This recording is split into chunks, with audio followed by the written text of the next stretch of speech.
Has the start of the end of NATO begun? We ask this because the United States is pulling back its troops while Washington is preparing to hand over two of NATO's most critical command posts to European leadership. Allied Joint Force Command in Naples and Joint Force Command in Norfolk will soon move out of American hands and into the control of European officers. Both commands are currently led by U.S. Admirals, and that is about to change now.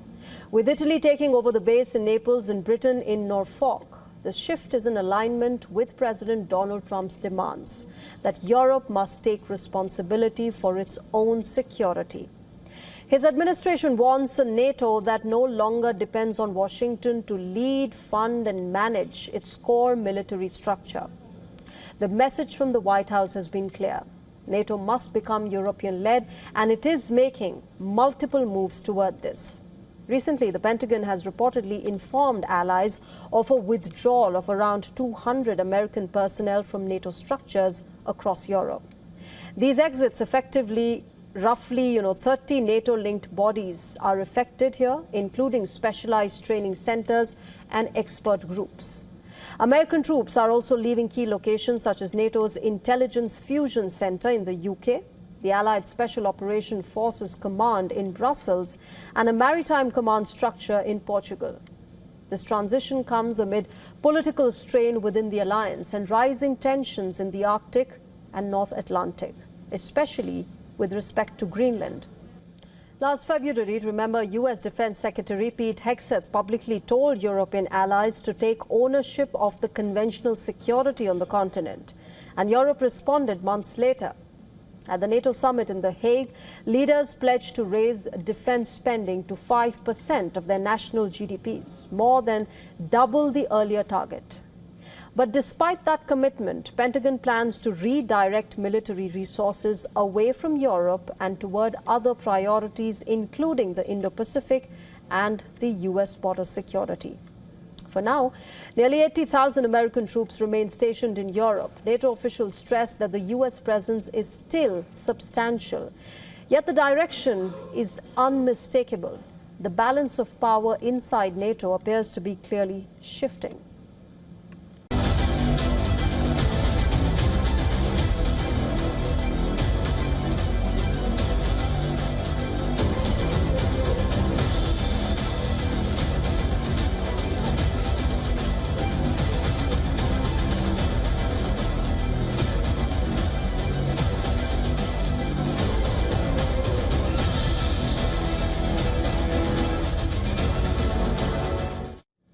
Israeli authorities have charged two brothers from Jerusalem with serious national security offenses, accusing them of passing sensitive information to Iranian intelligence handlers in exchange for money. Prosecutors say the case is part of a wider and growing effort by Tehran to recruit Israelis for espionage. Here's more. According to Israel's state prosecutor's office, the two brothers, both in their 20s, were indicted on Monday for maintaining contact with Iranian intelligence operatives. Investigators say one brother, with the assistance of the other, transferred sensitive information related to Israel's national security. The indictment alleges the suspects were fully aware they were acting under the direction of their Iranian handlers, and they were paid for their cooperation. Among the charges, delivering information to an enemy, aiding hostile intelligence services, and transferring material that could harm Israel's security. Prosecutors have now asked the court to keep the brothers in detention until legal proceedings are completed. Authorities have not disclosed the brothers' identities or ethnic background. Officials say that the case highlights how foreign intelligence agencies are increasingly targeting ordinary Israeli citizens. Security officials warn recruitment often begins online through social media, encrypted messaging platforms, and financial offers. Israel's domestic security agency, Shin Bet, says the arrests are part of a wider pattern. In its latest annual report, the agency revealed that at least 25 Israelis were indicted for spying for Iran last year. It says the number of Iranian recruitment attempts rose by 400% as compared with the previous year. Officials also say more than 120 suspected Iranian espionage plots were disrupted last year alone. And among those previously arrested, an IDF soldier from the Givati Brigade detained in September on suspicion of spying for Iran. Investigators say he had been in contact with Iranian intelligence since mid-2025 and sent photographs and videos of military bases and weapon systems. Authorities say such information could pose a risk to Israeli troops and national defense. Last week, another Israeli citizen, Elimelech Stern, was sentenced to 3 years in prison for maintaining contact with an Iranian operative and conspiring to issue threats. Security agencies say these cases demonstrate a systemic Iranian effort to build intelligence networks inside Israel. They warn that financial incentives, ideological pressure, and digital manipulation are commonly used to recruit operatives. Experts say Iran's intelligence strategy focuses on low-cost, high-impact operations. By recruiting local citizens, Tehran avoids sending agents across the borders while gaining access to sensitive sites and information.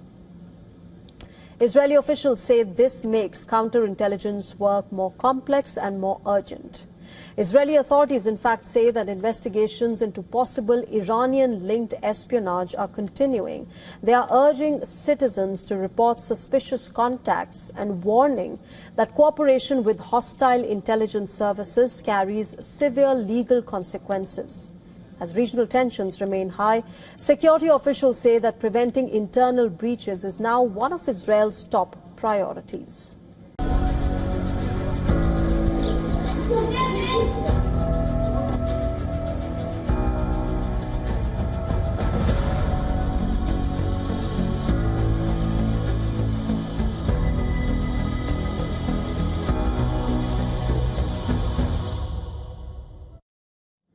Israeli schools have delayed opening hours after a surge in violent incidents targeting teachers and staff, raising fresh concerns over safety inside classrooms. Israel's teachers' union claims attacks and harassment have become routine and warned that they must not be normalized.